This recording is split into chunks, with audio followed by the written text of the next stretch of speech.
The parable of the prodigal son, Luke 15:11-32, is one of the most moving stories Jesus told, illustrating the depth of God's love, grace, and forgiveness.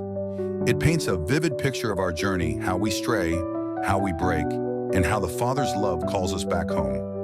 Let's explore this story in greater detail, immersing ourselves in its depth and beauty. A son's desire for freedom, our own rebellion. A wealthy father had two sons. One day, the younger son came to him with a bold and heartbreaking request. "Father, give me my share of the inheritance now." In essence, he was saying, "I want your blessings, but I don't want you. I'd rather you were dead so I could have what's mine." This mirrors our own hearts when we seek the gifts of God, His provision, success, and joy, yet want to live without Him. We crave freedom on our own terms, believing we can find fulfillment outside of His presence. The father, heartbroken yet respecting his son's will, gives him the inheritance. The son packs his bags and heads to a distant land, filled with excitement and anticipation. The illusion of happiness, the world's empty promises. At first, life was exhilarating. The son lavished his wealth on pleasures, throwing feasts, drinking, surrounding himself with people who flattered him. Every desire was instantly fulfilled until the money ran out. And when his wealth disappeared, so did his so-called friends. Soon after, a famine struck the land. Desperate and alone, the son found himself without food, without shelter, and without hope. He was forced to take the lowest of jobs feeding pigs, a humiliating task for a Jewish man. Hungry, dirty, and covered in the stench of animals, he longed to eat the pods he fed to the pigs. The once proud young man who had dreamed of freedom now realized the world had nothing to offer but emptiness. The turning point, a heart that seeks home. One day as he sat in the filth, he thought to himself, "Even my father's servants have food to eat, and here I am, starving. I will go back to my father and say, 'I have sinned against heaven and against you. I am no longer worthy to be your son, just make me one of your servants.'" This is the moment of repentance, when we realize that life apart from God leads only to brokenness. He knew he didn't deserve to be received as a son, but hoped for a small place in his father's household. He rose to his feet, weak and weary, and began the long journey home. The Father's love, God's grace toward us.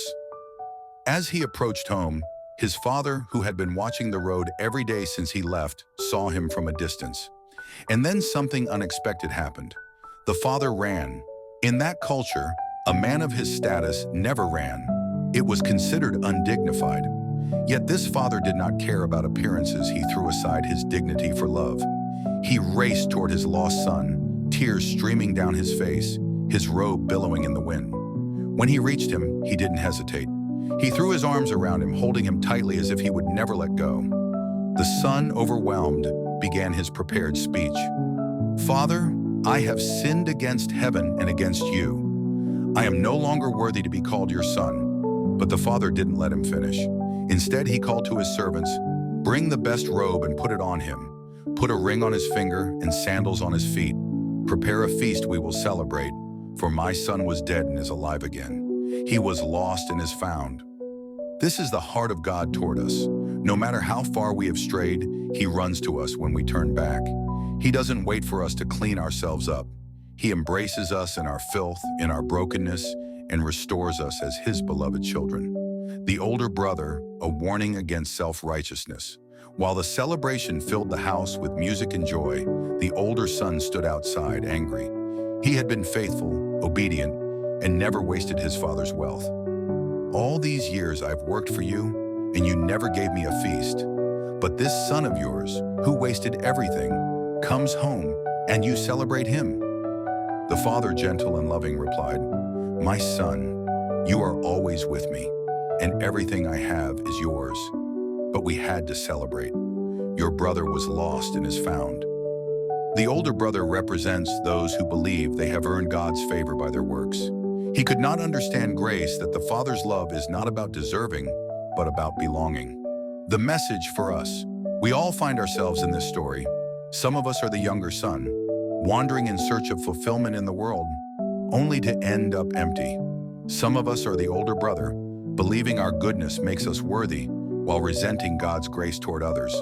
But the Father's love is the constant. He longs for all his children, both the lost and the self-righteous, to come home. No matter how far we have run, God is watching, waiting, and ready to run to us the moment we turn back to him.